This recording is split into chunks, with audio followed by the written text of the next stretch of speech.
it's just you've got to draw the line under the whole thing at some point and say the listener is not going to get any more benefit out of this from my incessant fiddling. They don't care if that guitar part is minus 25 left or minus 14 left. They don't care. They don't get anything out of it. They're not going to go to their friends and say, "Oh my God, wait to hear this track. You will not believe how panned left that guitar is." You're listening to the Inside the Mix podcast with your host, Mark Matthews.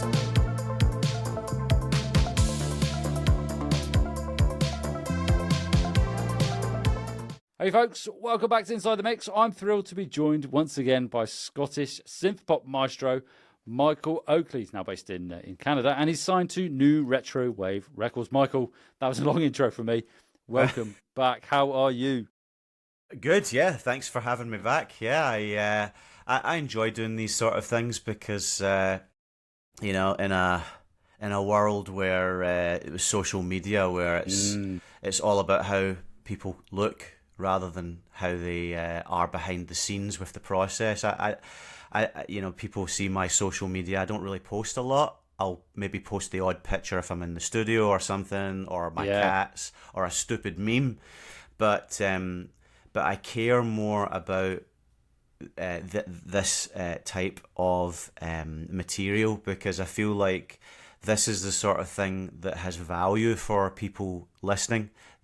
Musicians, producers, writers, and I don't think of myself as a finished article. I really think that I'm still learning and still working towards not a goal, but staying in the zone where you're able to have enough energy to pull from places in order to get the ideas from here and here into here. And that's the most important thing. I love the idea of people getting something of value that helps their creative process out of these types of things, Yeah, I totally agree. And that's why I love doing these interviews and getting these sort of behind the scenes, almost psychological conversations about the process, not just about mixing techniques, and music production techniques that you can employ, but also the psychology behind songwriting and music production as well, which I think is incredibly important.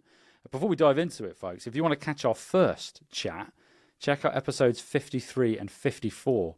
This is episode 207, just for a bit of context. So it was a while ago where we dove into synthwave production and getting started as an indie artist. And as I mentioned in this episode, we're going to go deeper with what's the line between refining your craft and overthinking it into the ground. So we're going to be talking about songwriting strategies and everything else as well. So the idea for this conversation stemmed from a reel that you sent me from another podcast. And it apologies if I pronounce this podcast wrong, because hands in the air, I haven't listened to the actual episode, but the podcast is called, I think I'm going to pronounce this with a slightly Scandinavian tone, Sodajerker. I could be totally wrong there. It's Sodajerker on Songwriting podcast. So again, apologies if I got it wrong. So the reel anyway was where Gary Barlow of Take That talks about advice from Max Martin. And to paraphrase, he said, "You should overthink and rework every song." So my question to you, Michael, is do you often go through multiple sort of rewrites of a track? And at what point do you feel like you've taken a song as far as it can go? I absolutely will go through at least 12, 13, 14 drafts of an idea before I even start to say, yeah, this is where it needs to be. And usually by that point, I get other people involved to take a listen. I work with people like John Kunkel. He's of New Division. I probably mentioned this in the last podcast, I forget, but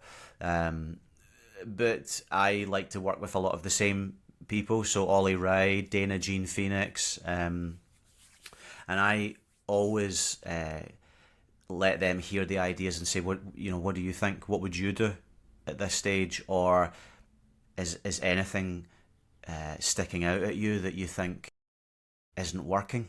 Like, am I... Because when you work on something for that length of time, let's say you get to draft 8, and you've probably heard the idea about 600, 700 times, played over and over and over because you've been working with it, and then you start to get blind. It's a little bit like, you know, when you spray aftershave. Yeah. And then after 15 minutes you can't smell it anymore because you become nose blind. Yeah. And it's like that. It's like you start to become, it's a myopia takes over, and you can't hear it anymore. And so what you need to do is get someone else. I mean, I like someone else to come and listen and give me feedback. Because they usually give me an observation that I haven't considered, or they break that myopia. Like most recently, I was working on a track, and I really liked the drums. I thought the drums sounded really nice, and then I took it to John Kunkel, and he said, "Oh, those drums don't work. The kick and the snare do not sound like they really belong in this world."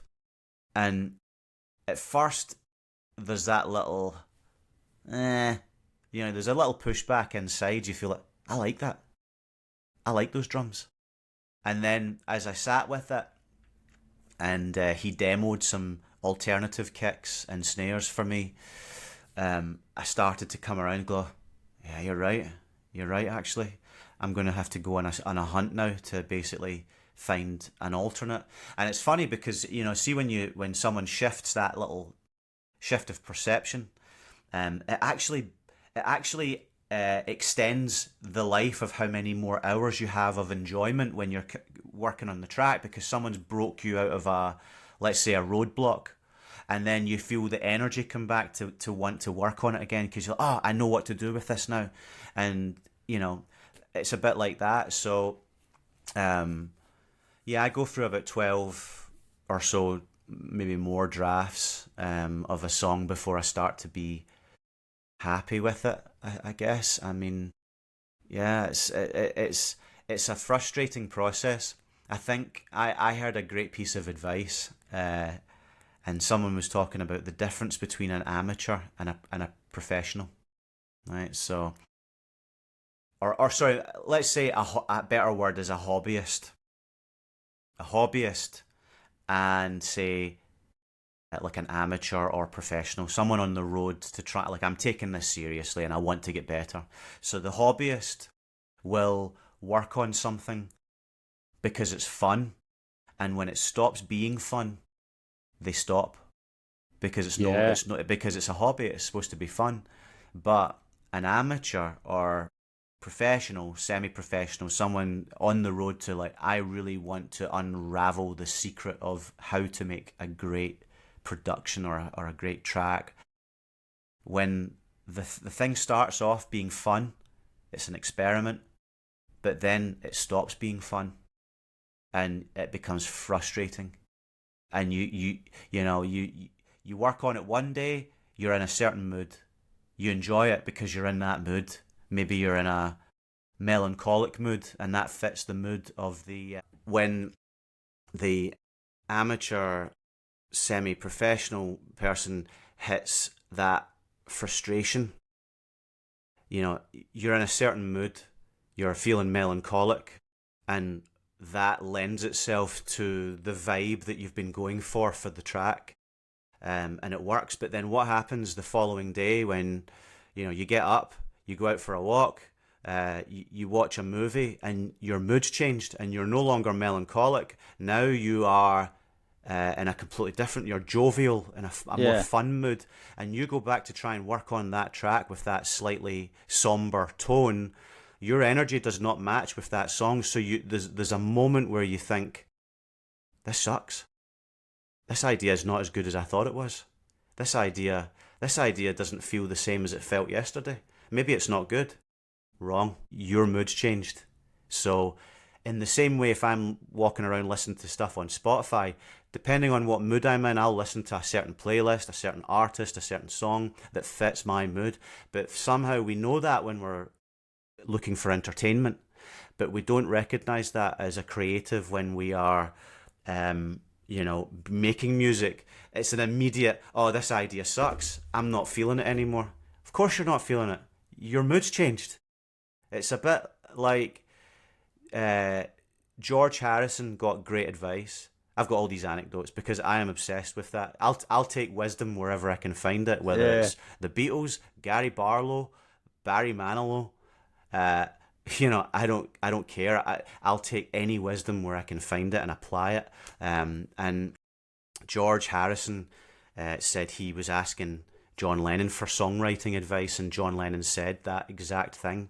That's where I got it from. He said, if you come up with a good idea, stay with that idea for as long as you can and get as much of it down on paper and as much of it developed, because tomorrow you will wake up and you'll feel differently. Because that's what we're like as human beings. You sad one day, happy the next. The following day, I need to join the gym because I'm motivated and I want to get fit. Following day, I'm just not going to bother. I'm just going to have ice cream. We're very capricious species in that, so we have to recognize that when we're being creative. So to try and bring this all home, is stay the course. That's why, people might ask, why the hell would you do 12 drafts, 20 drafts of a track? Isn't that obsessive?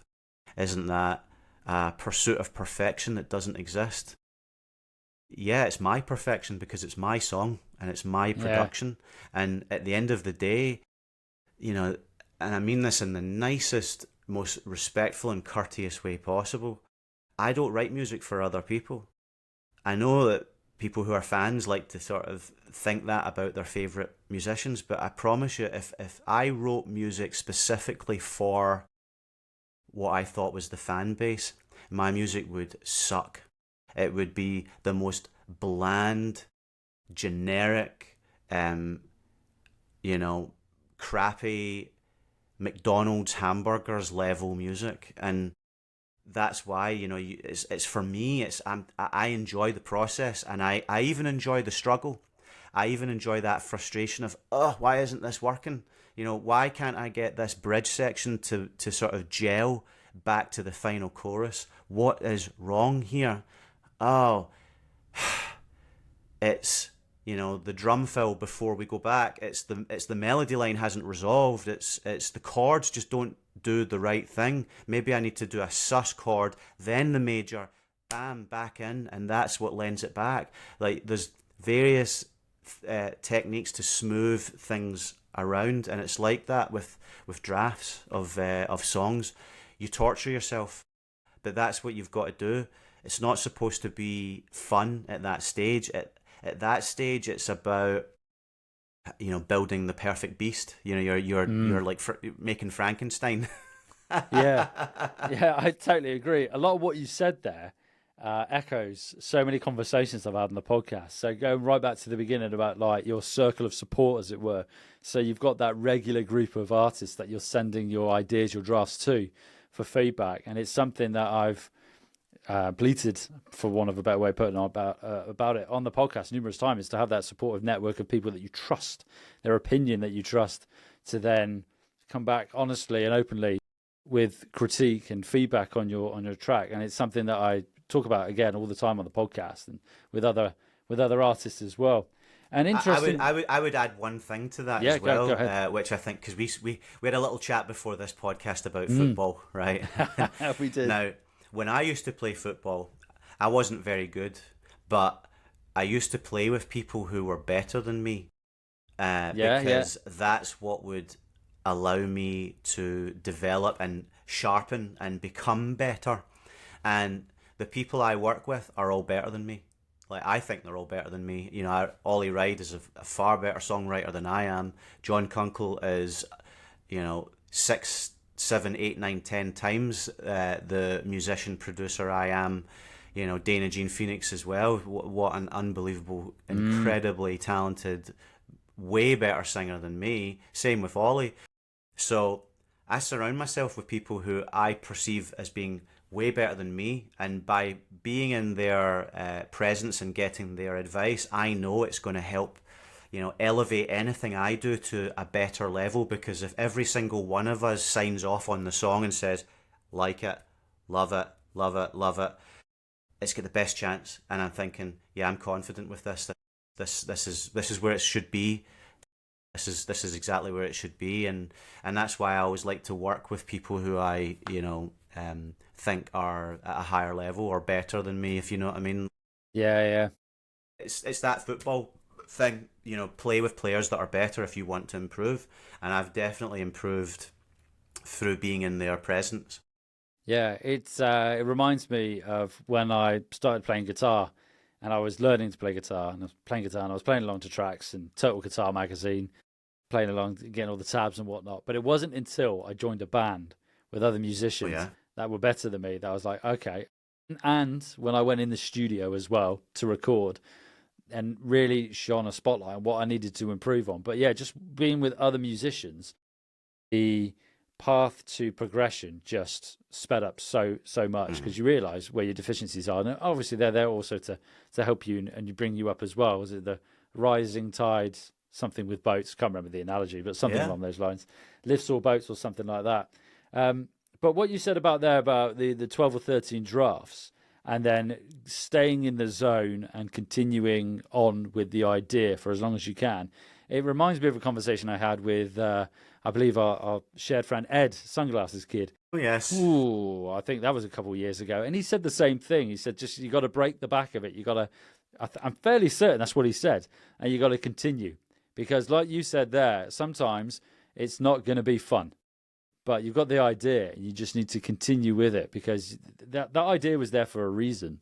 And you just continue with it for as long as you can. So it's really interesting. It's like Indiana Jones movies, like the thing with Indiana Jones in the first movie where he's in pursuit of something, the Holy Grail. The stone, the artifact.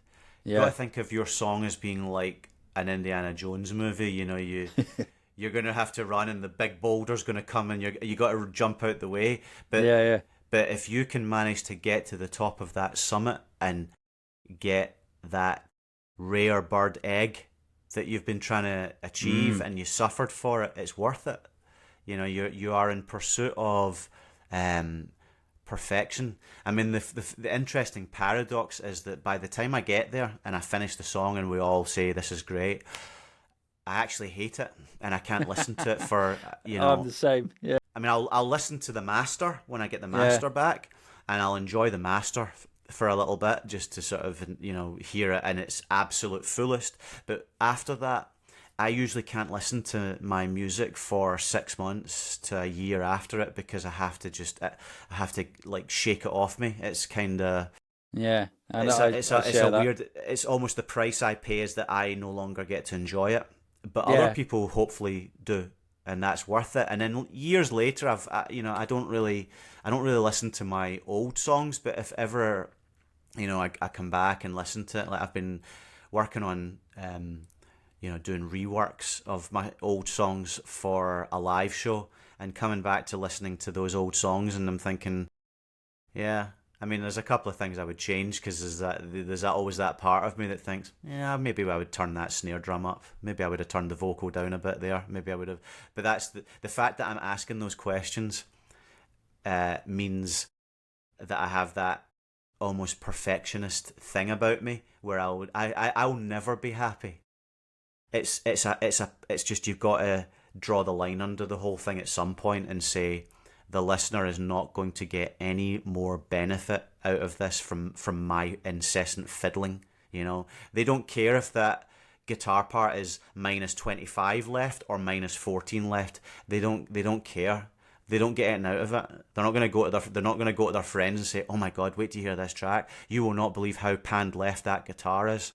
Do you know what I mean? Yeah.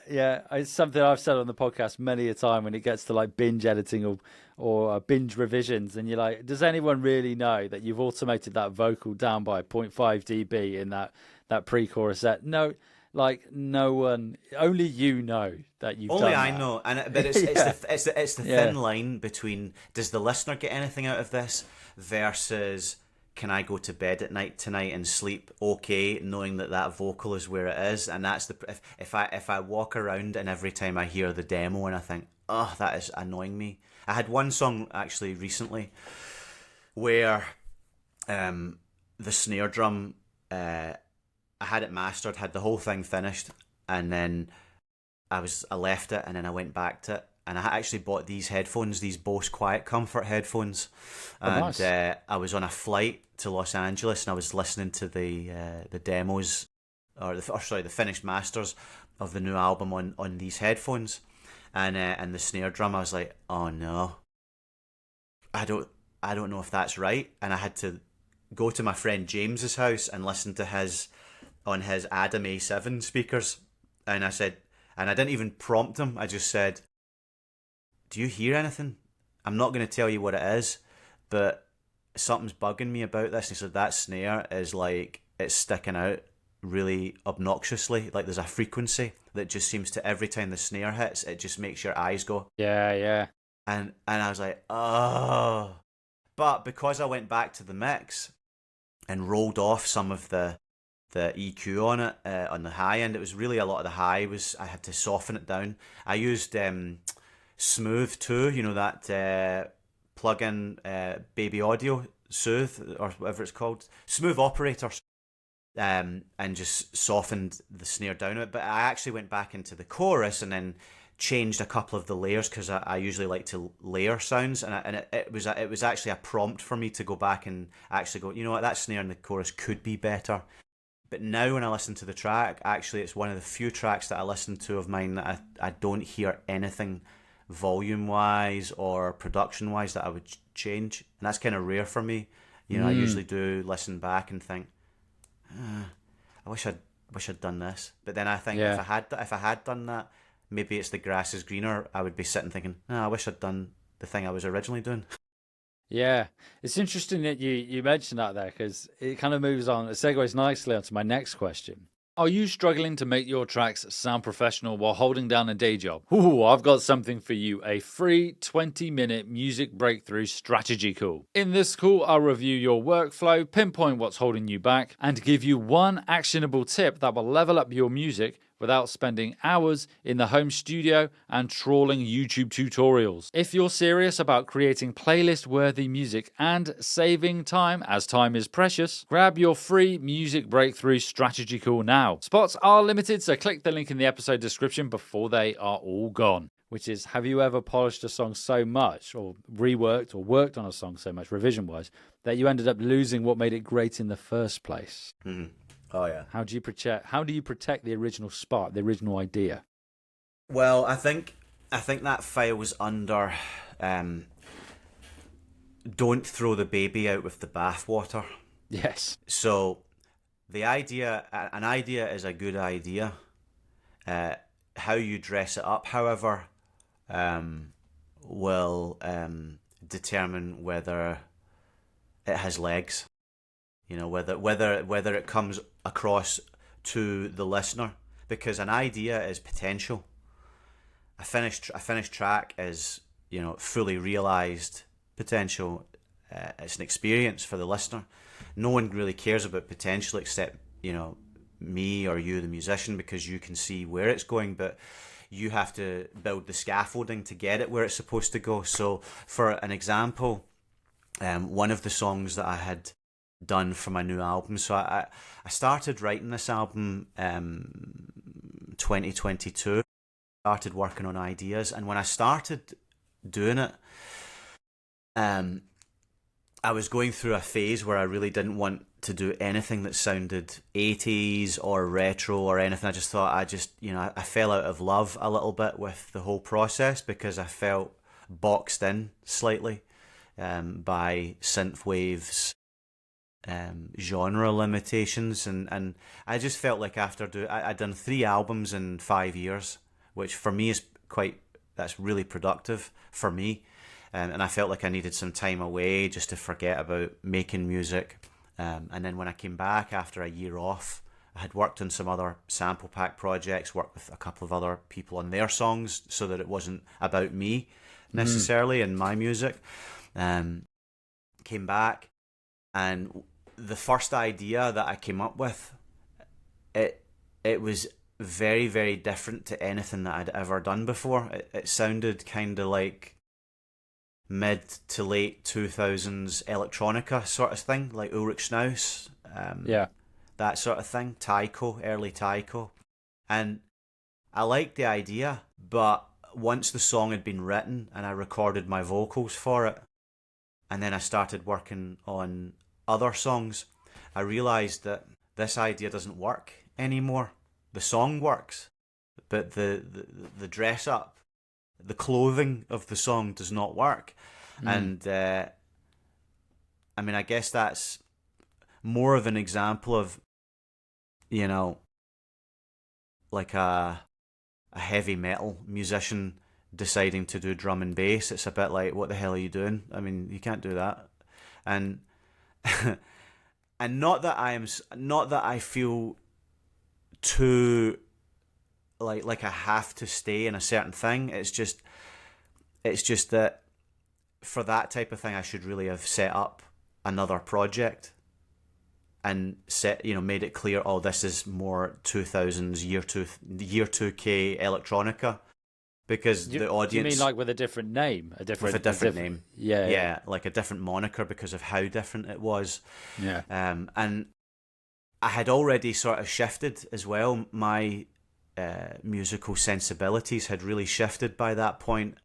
I went to an event in Florida called Neon, and I fell back in love with the synthwave scene and the music and stuff. And when I came back from that, I felt like I had become realigned again with what I wanted to do and the type of album that I wanted to do. And I wanted it to sound a bit more Eurodance, early 90s kind of thing in there. And I wasn't so rejecting of sort of synthwave things. I realised there's a way I can do this now that makes sense, but that song no longer worked. So I essentially had to go and remix this song that I no longer cared for, really. I liked the song, like as in the lyrics, the melody line, the structure, the verse, the chorus, all that stuff. However, I now had to go back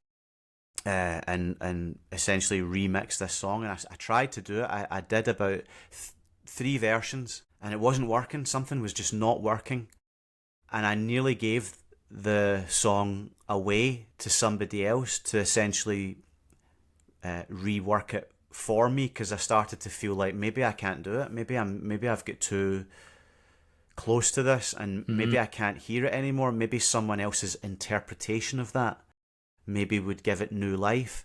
But then I also thought, well, if I do that, then it's not me, is it? It's not me anymore. I'm literally, someone's remixing me, and I'm putting it out as if it's my original song. So I thought I'll give it one more go, and I came up with something that sounded a bit more like New Order Technique album meets Pet Shop Boys kind of thing.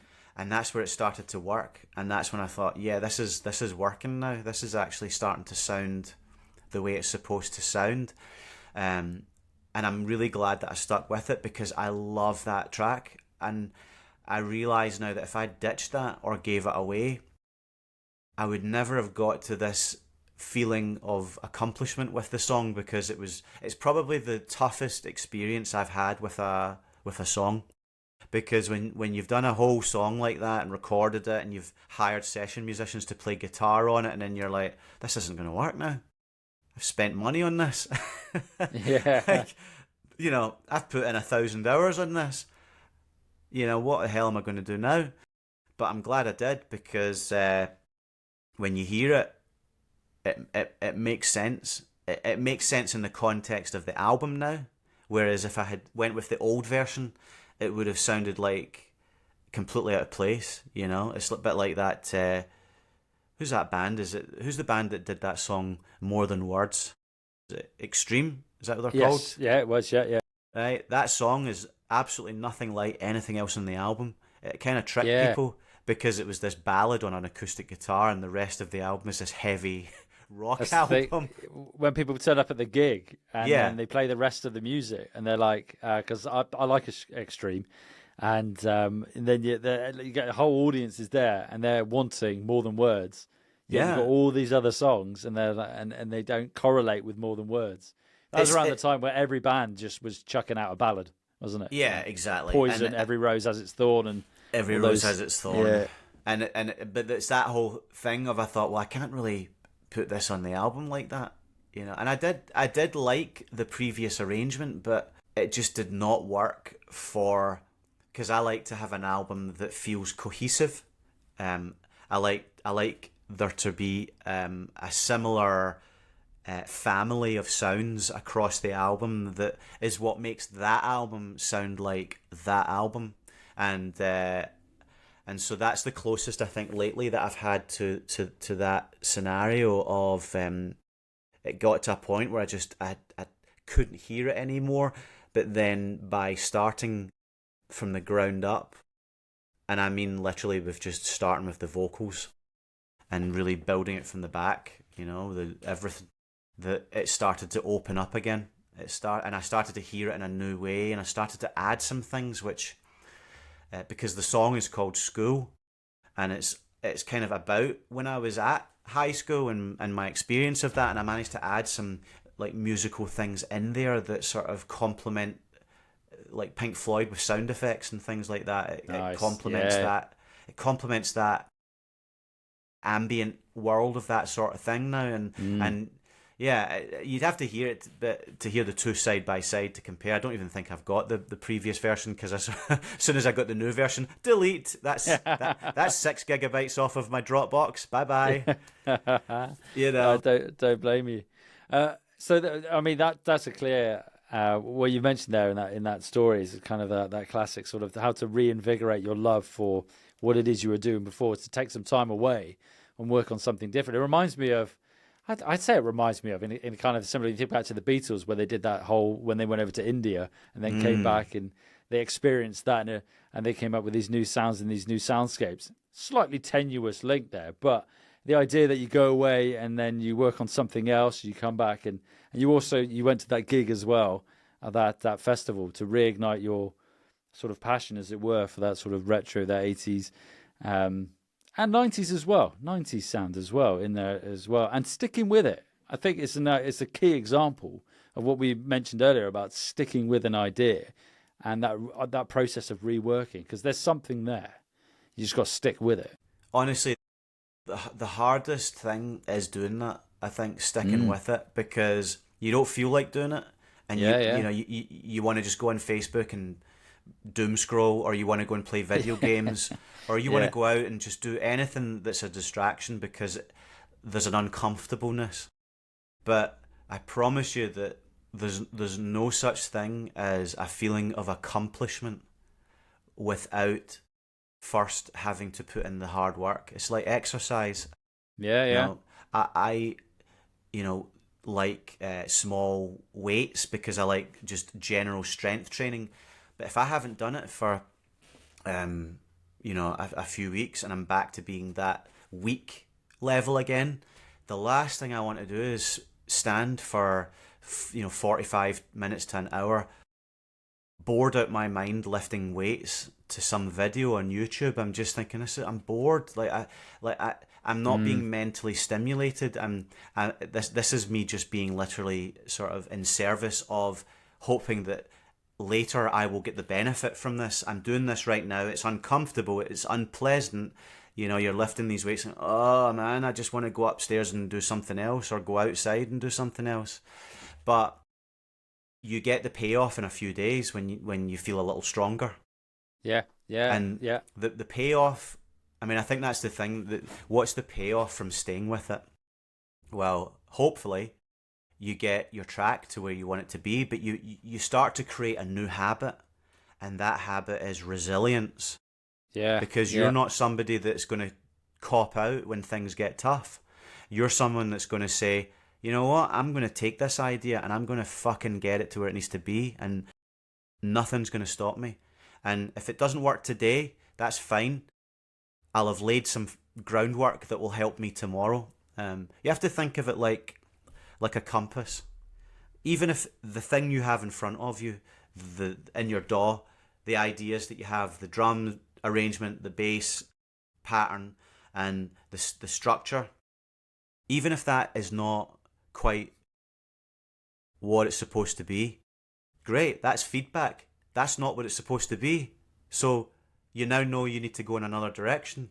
The worst position ever with people with writer's block is they have an empty DAW. There's nothing in it. There's just a couple of blank tracks, nothing laid down. They're sitting there in front of the keyboard here, and, well, what do I do? What am I going to do? And there's nothing. There's no map. There's no point on a map. There's no compass. It's just, I don't know what to do because, So what do? You start to map the terrain. You start to load a plugin, flick through presets until you find something that you go, that's nice. There's the start of there's the first point in your map. Oh, that's nice. That's a nice bass sound. Let's keep that. Get another plugin. Start to go through until you find, oh, there's a really nice pad sound. There you go. There's another destination on the map. Does that pad work nice with the bass? Oh yeah, great. Let's start to lay down some drums. Even if the drums aren't quite what you're going to use, let's just get something going just to... Yeah, I think that's the key there. Set the course. Tempo is a good one as well. Do I want a 90 BPM, chilled kind of vibe? Do I want 115 beats per minute, kind of mid-tempo dance kind of track? Do I want a faster 130 beats per minute to 160 beats per minute, kind of up-tempo-y kind of energetic thing? All of these things, like you what you do is you just commit early to something. And if later on you say, I don't want to be this tempo, cool, let's go back down. I had one song actually recently that I was working on, and it was about 100 beats per minute, and I had done the whole arrangement, because one of my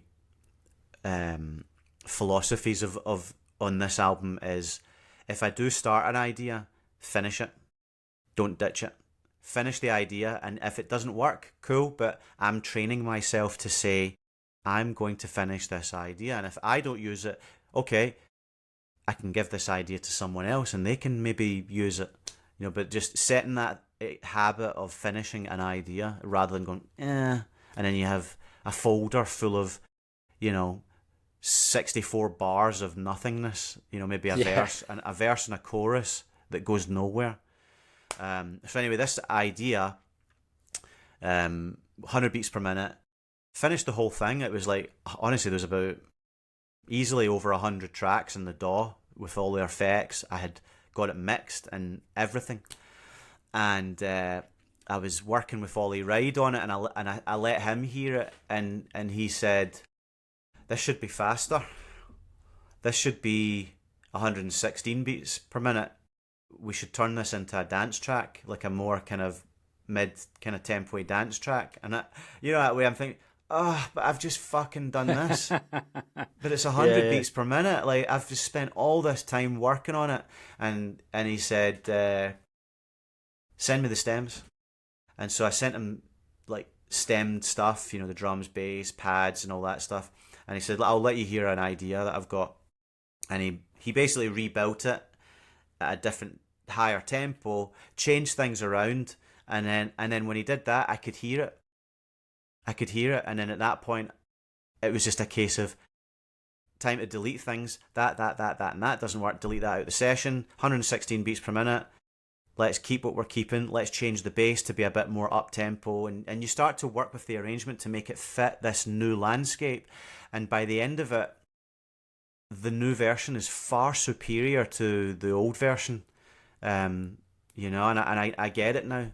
I get it. But it's being able to do that in the moment and not say, oh, I've put all this work in. This has to stay at 100, being locked in, The compass idea is a good thing. If you don't draw a sandbox, you just walk along the beach aimlessly. And so just commit. Okay, 110 beats per minute. C minor. let's find 10 preset sounds that work kind of well together until you get a little melodic idea, and just start moving in any direction. Any direction is better than sitting in a blank screen. Oh, what am I going to do? Yeah, that it's fantastic advice, and it's something I do the exact same. I start out a track, I pick a tempo, pick a key, and then move on from there. Admittedly, I often put down the I find myself starting with the kick and the bass. Yes. I find a bass line is Yeah. That's more so with the music that I've been putting out lately myself. But like yourself there, I used what you mentioned there about having a folder full of ideas. About 18 months ago, I thought to myself, you know what? I'm not going to start anything else. I'm just going to go back with what I have, because there's a reason why I started those songs, and I've been gradually chipping into them and releasing them, and it really does work. It's that resilience is the key word. What you said is resilience. Well, I can honestly tell you that out of all of the other demos that I've ever done that maybe didn't get finished, something from those demos came back later. Maybe it was a melodic idea. Maybe it was the drums. I thought those drums are really nice. You know, everything else is not quite to my liking, but you know what? Those drums, I managed to get those drums sounding really nice. Those are a good jump off point for another song. And I've dragged, because obviously I use Ableton, so you can be in a session and then open up another session while in Ableton and drag the group of drums to the new session.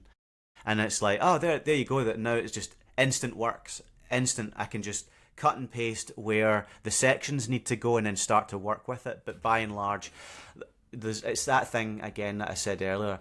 Do not throw the baby out with the bathwater. There's something in there, you know. Even if you found 6 sounds that work really, really well together, that in itself is a massive step forward, because you've got sounds that are going to be, you know, the basis for something, and they work. You know, there's a reason why people like Time Cop and the Midnight use a lot of the same preset sounds that they've had from previous songs. There's a reason that they do that, because the sounds work together. I mean, I don't necessarily have the same philosophy about maybe recycling old sounds I've used before. I'm a little more, I kind of tend to push away from that. I don't like to chart territory that I've been before, because I personally don't find it interesting in my music. I find it interesting, you know, when they do it, because there's a familiarness, there's a comfortableness, but there's a reason why they use a lot of the same sound palette, because it works. Yeah. I'm much the same. What you mentioned there about the sounds. There's always a go-to sort of kick, hi-hat, and snare sound that I really like this particular year. But at the same time, I'll use it, but I'll mix it slightly differently, or I might sculpt it with time-based processing or something along those lines slightly differently. There's also, and the same with the bass as well, there's a Serum bass patch that I've used on every track, but I'll make it slightly different every time, whether that's with the LFO or the envelope or whatever it is. But there's a reason why I use it so much, because like you mentioned, no, you know it works. But again, echoing what you said, I'd just like to make it sound slightly I think that's the sound synthesis and sampling side of me that really likes to go in and manipulate the sonic textures and get really hands-on with synthesizers. I wish I had a hardware synth. I don't. They're all plugins. But going in there and just milling around and just moving stuff about and seeing what I can come up with. There's a song I was working on yesterday, and for whatever reason, I was listening to it, and I hadn't listened to it for a while, and there's this sample of a crow. Yeah. and I was listening to it, I was like, why have I put that in there? And at the time, there must have been a reason why I decided to put a crow in a breakdown. But I don't know where I was going with that, but it just reminded me then of just these different sounds and thinking, you know what, at the time it sounded good, so there must be a reason I did it.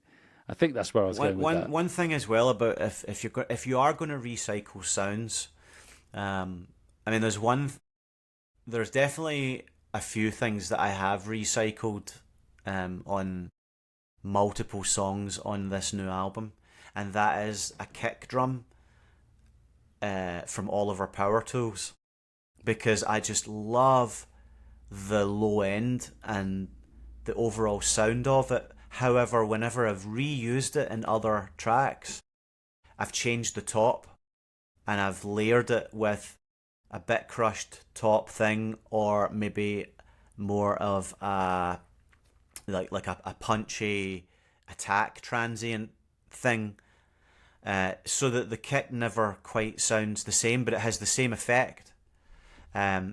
Same with a lot of the snare drums as well. I like to layer snare things together, especially in the chorus, just so that the chorus feels like it's just got a bit more oomph, a little more juice. And so I don't mind doing that as well. But yeah, it's funny that there are ways where you can really re-sample, re-effect things to sort of do the same thing but sound different. I do like Serum. I've come along to enjoying Serum, and I've done quite a few sound banks for Serum now on Splice. So it's that way where I've had to learn how to use it inside out, and overcome the sort of technical obstacles that stop me from being able to use it to its fullest. It's a fantastic plugin. I only started using it at the tail end of last year. I think it was the tail end of last year, and it's certainly my go-to for bass, I would say. And then I use it for other bits and pieces as well. But it is a fantastic plugin. Michael, I'm well aware of time here. As I say, before we started recording this, I said I had 5 questions, and I often don't get through them all. But I think we'll have you back to go through the other questions that I have here, because it'd be great to go through them. And I also need to give your T-shirt a shout out as well. I just realised you got a Resident Evil T-shirt on as well, man. That's so cool. There's nothing more nostalgic than Resident Evil save room music. Yeah. I love Resi. Would you believe and I didn't make it, but there's a sample pack on Splice. I think it's by a company called Shaman Stems, and the pack is called The Save Room. And it's all music that sounds like Resident Evil save room music. No way. That's so good. I'm going to find that because I want to release a Halloween themed tune this year. So I'm totally going to find that and then rinse it, man. That'd be so good.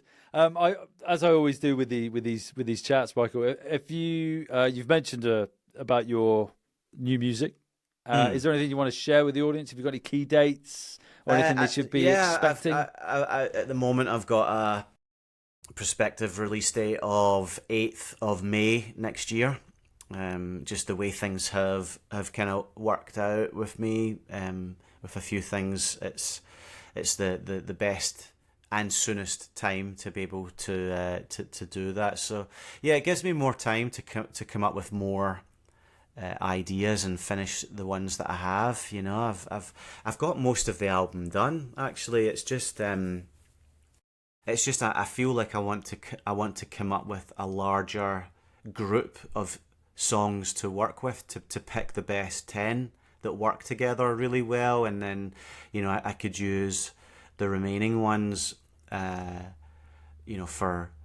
a deluxe album type of thing, like B-side sort of stuff.